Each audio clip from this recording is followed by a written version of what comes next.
What's going on, everybody? Welcome back. Filming this on the same day as the video that will have been published yesterday of that bus right there, actually. GoPro still had battery, so why not, you know? Knock two out in one day. This is a 23 Bluebird Vision, full size, not a handicap bus, with the motor that we all know, 7.3 Godzilla. Not going to say all know and love. It's a good motor, absolutely, just not the best in these buses. Sounds good, performs alright, but I mean, this one's 51,000 miles. That's considered high mileage for one of these. Not by any books or anything, just by how these have been holding up over time. So, yeah. But this one's still pretty healthy, which is good. So that's good.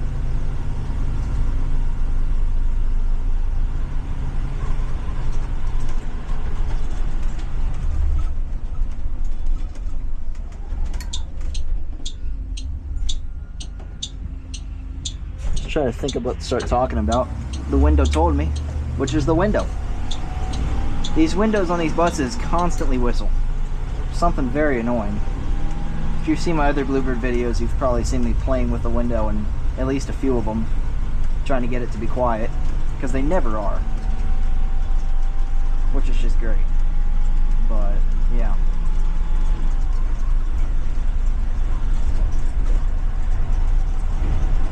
Uh-oh.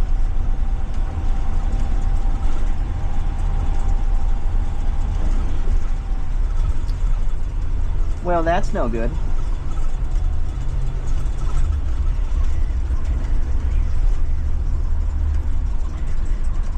I believe that was the one coming over the radio saying that her bus was derating, so yeah. At least it's not a very far road call. Oh God. I forgot about the traffic. So I'll tell you what we're gonna do.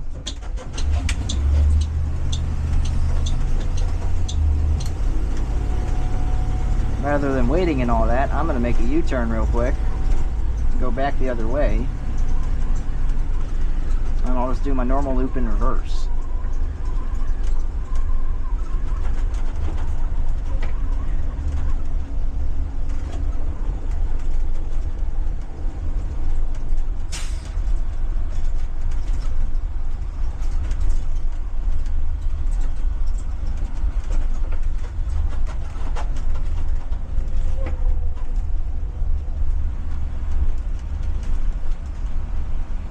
Still a lot of people here for school. Haven't gotten out 30 minutes ago.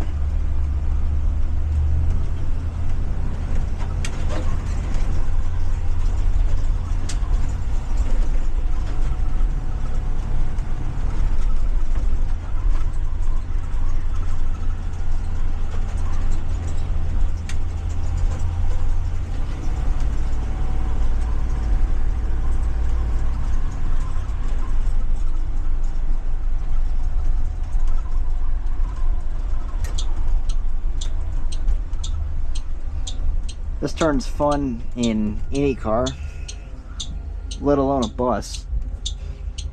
Although it's not too bad right now. It's usually got traffic coming from each way. During the spring and summer, that tree right there completely blocks your view of that direction, which is annoying.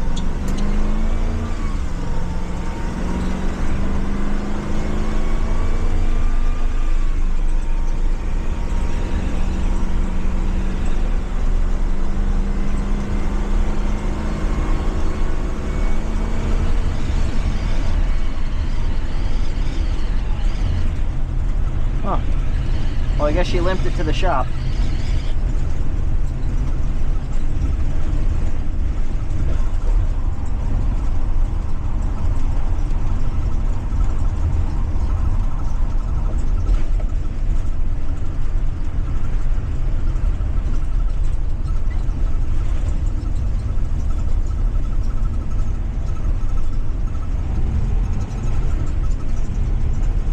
Yep, there's one pulling in the lot over there.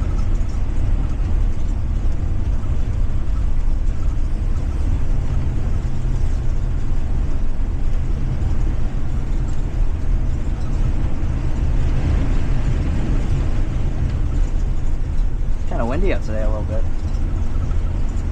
Of course, the trees don't show much because there's no leaves to drag in the wind.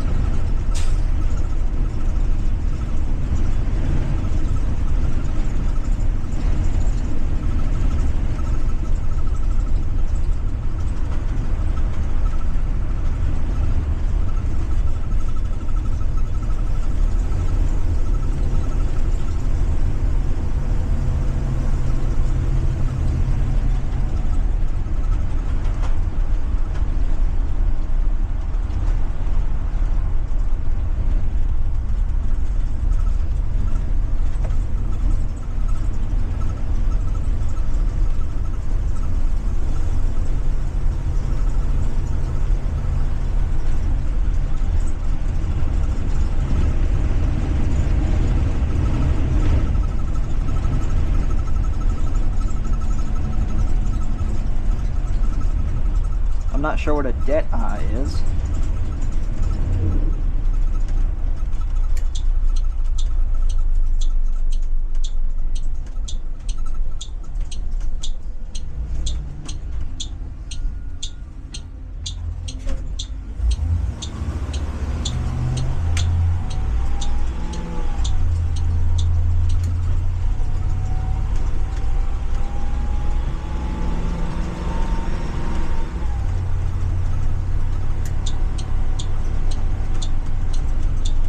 Transmission felt like it's almost holding gears a little too long. That is one thing I'm curious is how they're going to hold up in these buses, these transmissions. They're spec'd for 100,000 mile intervals in the trucks, I believe. So they're spec'd for 100,000 here in the buses too, except obviously going around powering a little Super Duty is a lot different than a 20 some odd thousand pound bus. So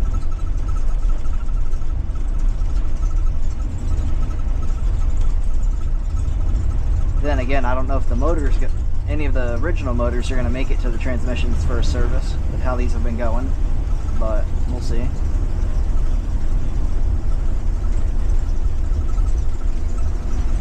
This, along with a few others, are probably some of the highest mileage Bluebirds we have in the fleet right now. We don't really have any past about 53,000, so just gotta wait and see what happens.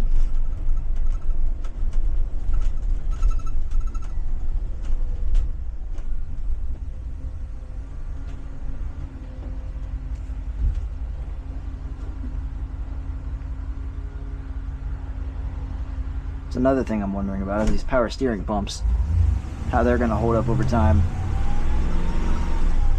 Yeah, I know some of them can make some noise like that and be perfectly fine, but the entire power steering system on these buses really just is not designed well.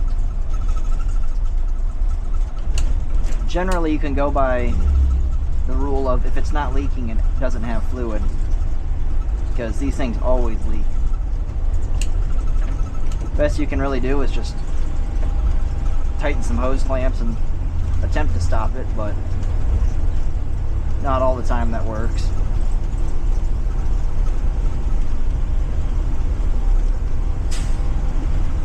That and the transmission cooler fittings on the radiator, those are terrible. They always leak in these things. These, and then some of the C2s are also seeing problems with them, which I don't get how it's so hard for... Shut up. I don't get how it's so hard for someone to make something that just sits there and doesn't move. It's just a fitting in a radiator, and yet somehow they managed to screw that up as well. So, oh well.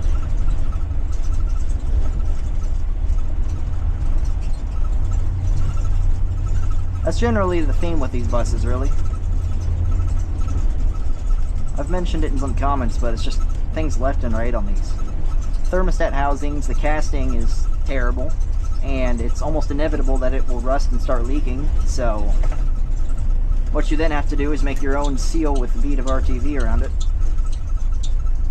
Another thing, the set screws in the doors, they are never locked down from the factory, and in turn, over time the doors adjust themselves and start opening and closing really hard. So it's become part of my checklist to start checking those. What else? Of course, I'm always blanking right when I'm trying to think of something.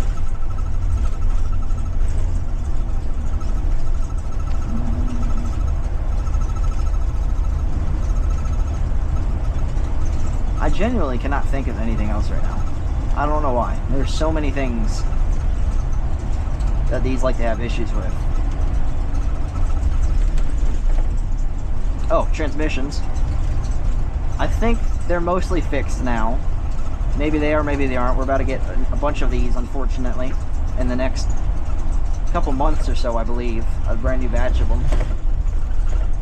But on a couple of them, we were finding transmission fluid was underfilled by 4 quarts. I mean, it could have just been an error that they were having in a few of them, except the thing is, if you check transmission fluid with the motor not running, then it'd show full on the stick. So I think somebody was just being completely negligent on these things and forgetting the fact that you're supposed to have the motor running when you check your transmission fluid. We only found out about a few of them because drivers started complaining that they were shifting weird, and then the rest of them started checking. So it's a good thing we get extended warranties on these.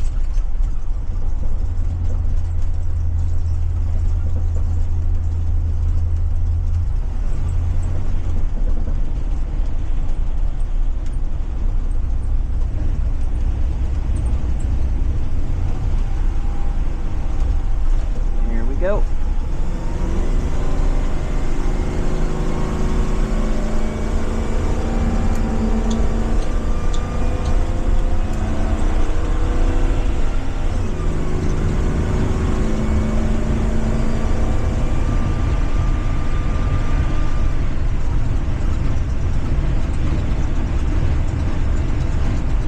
That's really one of the only good things with these buses is birching power.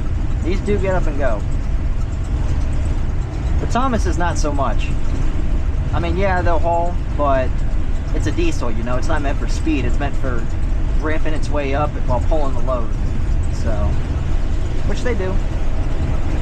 This being a gas motor, it has some more horsepower. And by some more horsepower, I mean about 130 more than the Thomas's.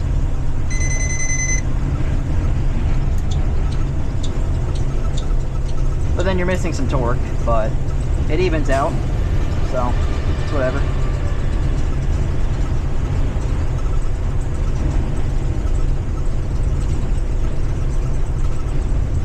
On the topic of motors, though, there's another thing that these have issues with, which this isn't completely apportionate to Bluebird.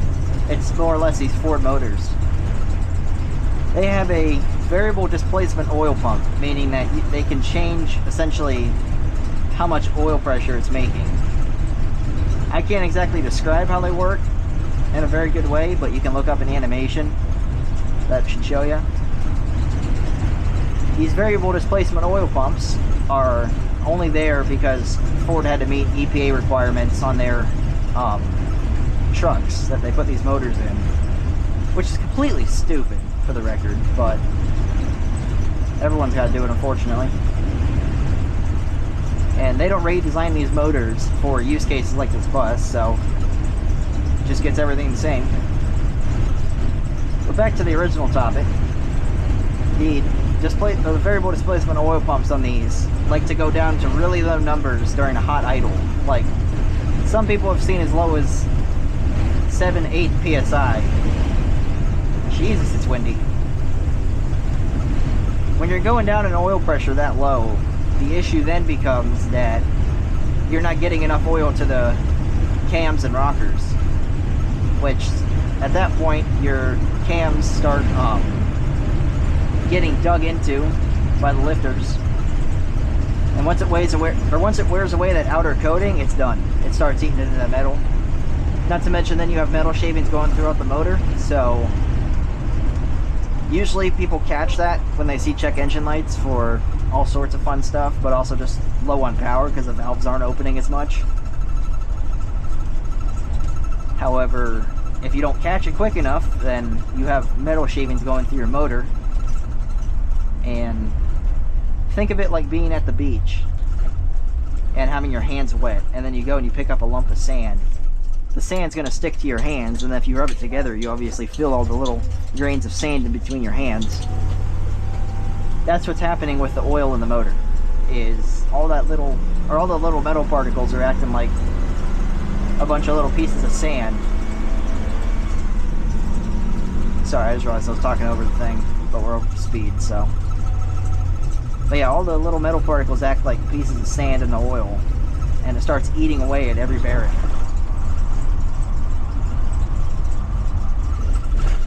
We've had a few of them have issues with that, not too many. But being a school bus where drivers start them up and pre-trip them and do all this stuff while it's sitting there idling in the mornings, they usually get pretty warm just sitting there idling, and then obviously pressure starts dropping down, and yeah.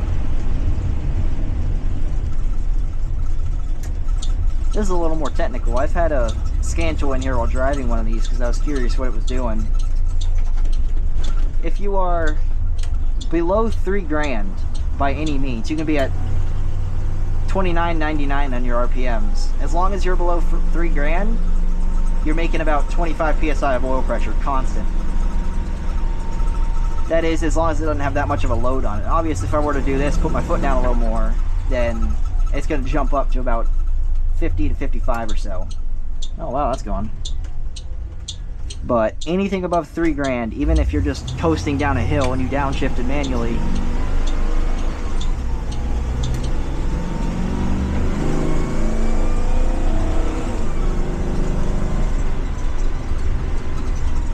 there we go. So as I was saying, even if you're just coasting down a hill and you downshift it, you're going to be making 50, 55. That 3 grand mark is just right when it wants to shift up and go at higher in oil pressures.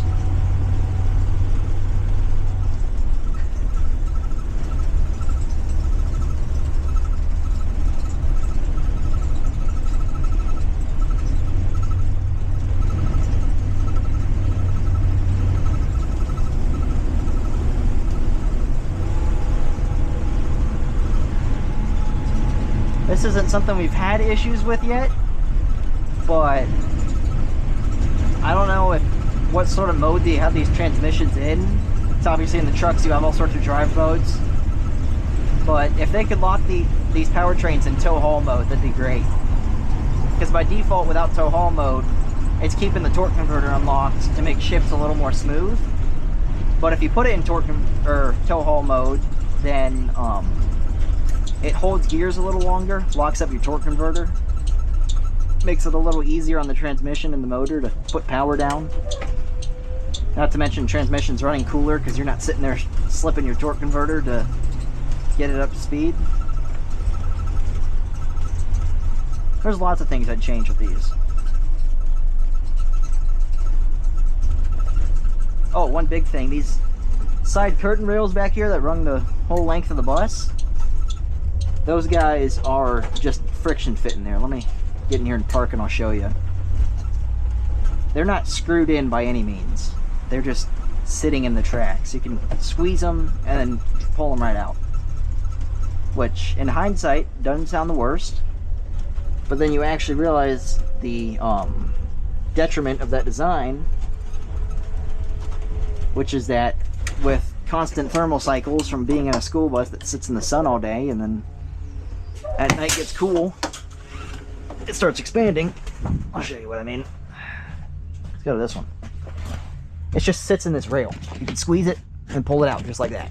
There's nothing holding the actual rails in, which is completely stupid in my opinion. Also, these windows, there's another thing. They don't like to stay up. Even when you reset them, they do that. So, yeah. I'm gonna go ahead and end that video there. So I'll see you on the next one.